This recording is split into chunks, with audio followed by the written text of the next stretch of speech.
Good morning. So I thought I would pop in here today to say good morning and to see how you're all doing. So do let me know in the comments what you're up to today. One of the things that it's been striking me over the last couple of weeks, one of the things that we need to do as accountants and bookkeepers is spend more time, do more things for our clients to help them manage their profit leaks. So, especially in today's day and age with the pandemic and everything that's been happening, one of the things that we did right at the very beginning was have conversations with almost all of our clients to try and help them understand which costs they could cut and which costs they could try and manage and reduce. And of course, with the pandemic, the financial initiatives allowed us to defer mortgage payments, and we got a lot of our clients to talk to their loan companies and reduce or postpone some of their loan repayments or reduce credit card repayments, that kind of thing. But now that we're kind of coming out of this and some of these financial initiatives have been relaxed, we now need to make our mortgage and loan repayments, and some companies are allowing those to be extended if you've got into really bad financial difficulty, or if business is not picking up as quickly as it should do. Some companies are allowing those financial initiatives to continue. So, for example, we have one client who has a significant volume of assets on hire purchase, and about 70 of his staff are furloughed. They're kind of coming back slowly on a part-time basis and on a rotational basis to help him bring his business back up to speed. But the clientele that he serves, a lot of them are still furloughed and a lot of them are still off work. So what he's doing is bringing his business back from furlough on a very gradual basis. Now, that means that the assets aren't being used and he's not running his business to the same capacity that he was before lockdown.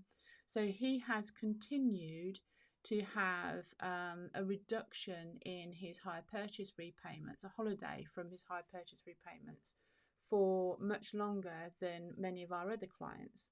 And you can do the same in your business. If you're still having financial difficulty and you're still having, or your clients are having financial difficulty, don't be afraid to ask for those costs to be reduced, or for those holidays to continue, or for the interest to be frozen, and try and keep those down.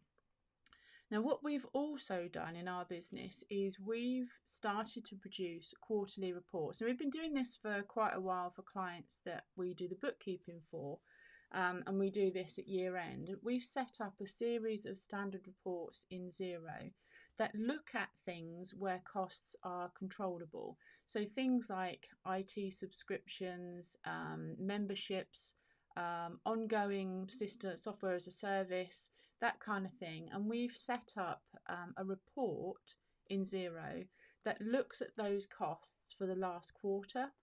And then we run that report each quarter. We publish that report in Xero, so it's fixed.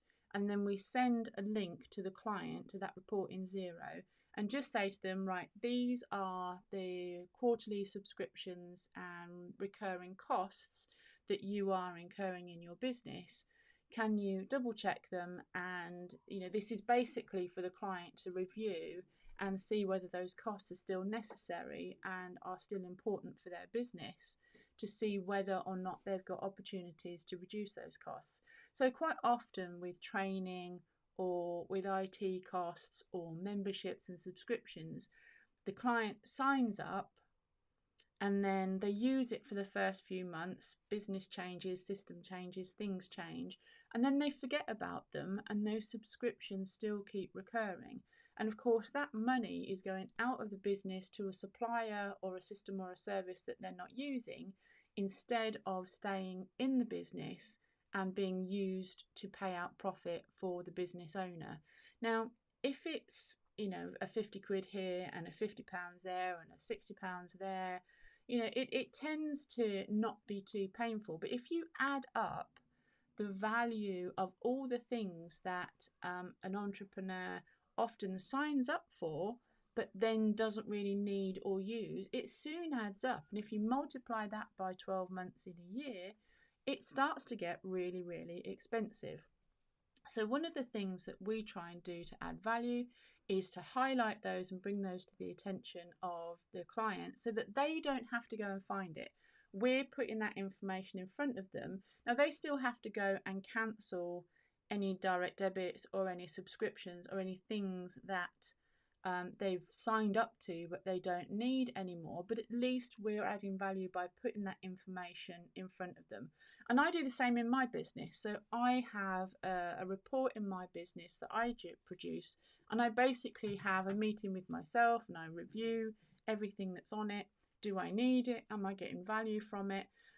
We've all, including me, been guilty in the past of signing up to something and then you perhaps sign up to it because it's a really low price at the time and you're going to keep that subscription even though you might not use it because you don't want to get caught later on when the price goes up, or it seemed like a good idea at the time and you might use it in the future.